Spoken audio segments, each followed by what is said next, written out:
Hey guys, Marcus50 here, and I just got back from seeing the amazing Spider-Man in 3D.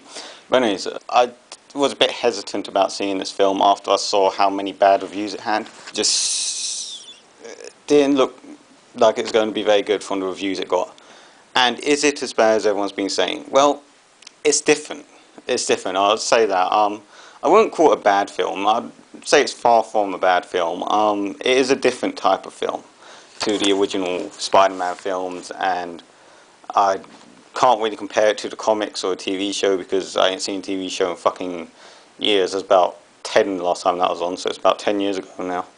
So yeah, and I can't really compare it to the comics because I hardly ever read comics. I read them once in a while, and I don't usually read the Amazing Spider-Man comics anyway, so that's kind of useless comparison. But yeah, in comparison to the other films, they are completely different, so I will not though. Yeah, I can't really compare them. They're completely different films. The original three films, they're their own set of films. They're comedic, light-hearted in comparison to this. Good, enjoyable films. This one is a lot darker and tells a different type of story. The storyline is basically it's a similar storyline to the original film, but with a darker sort of atmosphere to it, and with a different main villain being the Lizard. And so story-wise, I don't know, it's probably about, it's a hard thing to rate the storyline. I'll say it's a 5 out of 10 because that's the average rate between 1 and 10. But anyways, yeah, because I can't really rate the story because they can't change the story too much. The story's set in stone. It's like you have to stay true to the comic books, and the comic books do not change the story in the slightest from what I've heard. So you have to keep the same storyline. So that's why I'm giving it that rating. And I rambled way too much there. Let's try and get through this part faster. Alright, so the characters. Characters, simply put,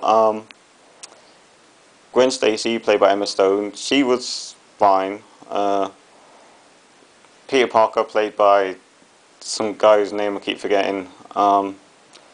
He seemed to fit the role fine. Although I was a big fan of the previous actor, who I don't remember the name of, this guy, he seemed to do it justice as well. I would say he's just as good. I wouldn't say he's better, I wouldn't say he's worse, I'd say he's just as good.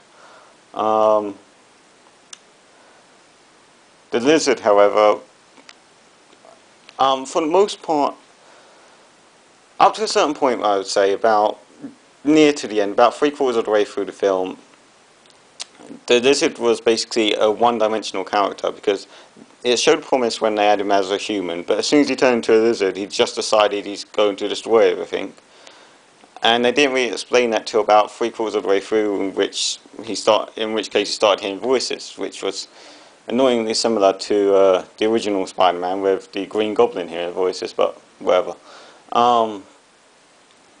So yeah, the Lizard, however, was a bit iffy as a character, but the other two were fine. So I'll probably say it's above average. So I'll probably say characters are about 7, probably, yeah, 7.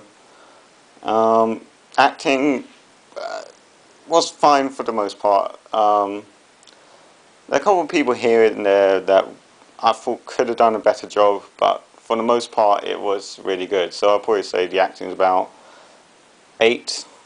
Yeah, 8, solid 8. And the action was decent. It was brief but decent, so the acting would probably be about 7 as well. So overall, I'll probably have to rate a film between a 7.5 and 8 because I did really enjoy it. I found it to be an enjoyable film.